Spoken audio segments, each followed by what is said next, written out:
A Chicago man's motorcycle was stolen, and he says police wouldn't take on his case. So he became his own investigator and tracked down the man believed to be the thief on social media.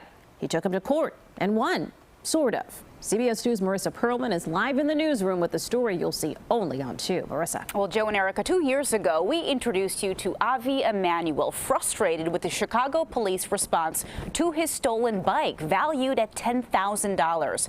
So he took up the case on his own, tracking down who he believes stole his motorcycle. He says so this wouldn't happen to anyone else. Video from 2019 shows Avi Emanuel on his Kawasaki Ninja. It's pretty exhilarating. It goes like 0 to 60 in like 3 seconds. A motorcycle he says was stolen from the private garage in his Uptown apartment building in April 2020.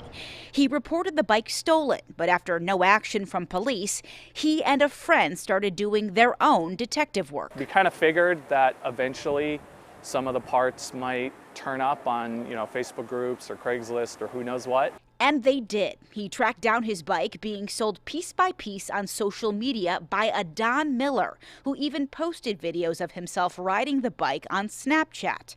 With still no help from police, Emanuel, a lawyer, filed a civil lawsuit against Donald Miller. Did he ever admit to stealing it? No.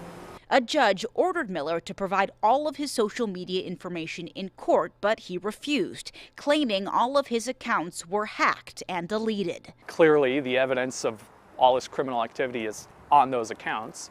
Without the social media evidence, the judge was never able to find Miller guilty of stealing his bike. But Emanuel did win a default hearing. A judge awarded him more than $15,000 in damages. But Emanuel hasn't seen a dime. So if he has nothing, he can't pay anything. If he has nothing, he truly has nothing, he's not hiding anything, he has no real estate, that means the judgment is a piece of paper and it's not worth anything. CBS legal analyst Irv Miller says if the guilty party has no assets, Emanuel may never get paid for his efforts. So what's the point? Emanuel points to principle. He's going to keep doing this unless somebody, does something to try to stop him.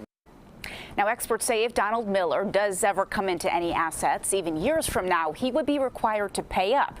But if he files bankruptcy, his case is completely wiped from circuit court, and Emanuel wouldn't see a dime. Now, we have made multiple attempts to reach Donald Miller and his attorney for comment on this case, but have not heard back. In the newsroom, Marissa Perlman, CBS 2 News.